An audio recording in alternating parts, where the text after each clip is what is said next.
Okay, PB update. TNT Tropang 5G ay nagsimula na po sila sa practice game nila. So, yun, dumayo pa po sila sa Laguna para doon po sila mag-ensayo.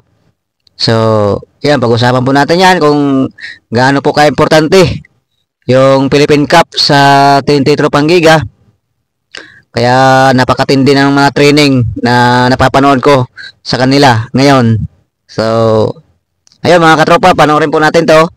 At sana lahat ng mga TNT fans ay magsaya dahil malapit na po nating mapanood ulit ang ating favorite team na TNT Tropang 5G na dati ay TNT Tropang Giga. So, yun po, panoorin po natin to pagkatapos ito.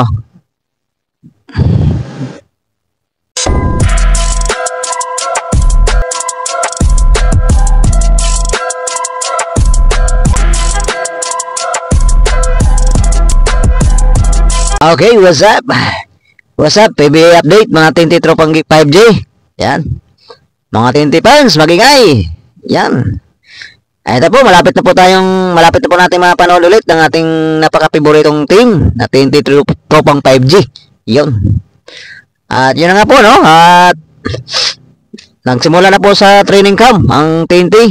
Sa Laguna po sila nagti-training. So, ayan, napakaganda po ng ano nila. Nakikita ko doon si Brandon Ganuelas Roser. Yan, sumasali na po siya sa training. Hard work po o napakaano po ng training nila, napakahirap. Mayroon pa ako nakita doon sa video. So, ipapakita ko sa inyo mamaya yung video na yung training nila, parang gumagapang sila. Tapos yung palusot-lusot sa sa baba ba? Yung parang larong mga pambata. Ayun, mapapanood nyo naman po yan. So, pwede pala yun, pang practice na, no?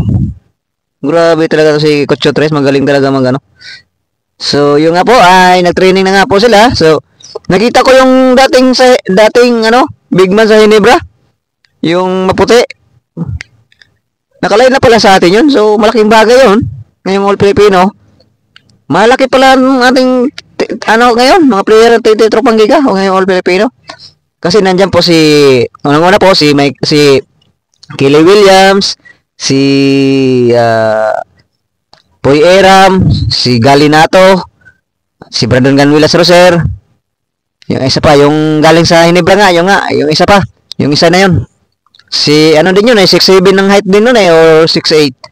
So, may pagkakalam ko ito, may shooting sa sa tres.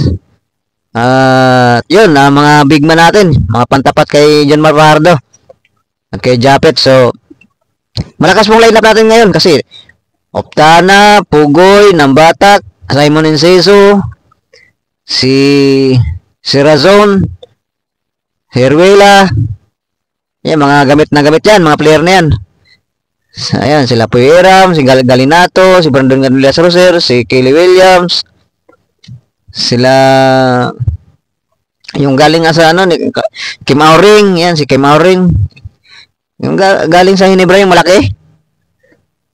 Magaling daw din yan Hindi lang ni Coach Tim Con, hindi lang nagagamit. So, yung mga katropa ay nasasabik na po ba kayo na mapanood ulit yung ating team na TNT Tropang 5G? So, yun, malapit na po ang laban nila sa 23 na po yan versus NLEX. Yan. Sana po ay manalo po sila dyan sa kanilang first game. Po yan, alas 5 po yata ang laban nila. Tapos ang second game naman doon ay Barangay Hinebra versus Tiraperma. So, kaya ng Hinebra yung Tiraperma. Pag nanalo ng Hinebra, sabihin na mga Hinebra fans, ang lakas talaga ng lineup ng ngayon, lakas talaga ng Hinebra. Hindi, Tiraperma lang yan So, yun. Napakaganda ng training nila ng TNT Tropang Giga. So, kay Mikey Williams po ay marami pong nagtatanong dito sa fans ng TNT. So far, wala pa pong update kay Mikey. Siguro pinaprocess na po siguro nila yan. Siyempre, po yan Hindi po basta-basta ang hinihingi ni Mikey Williams na sweldo kasi pagkakaalam ko nasa mga kulang-kulang 2 million po ang gusto ni Mikey sa isang buwan na sweldo. So pag-iisipan po pala talaga yan ng ng management ng TNT Tropa. So yun lang po ang ating update sa ating TNT Tropang Giga 5G at nawa ay makuha po nila ang inaasam natin na Grand Slam. Yan. Alam ko na talagang pipilitin nila yan kasi ayon nga kay Jojo Lastimosa, talaga pong paghahandaan nila ang opportunity nito.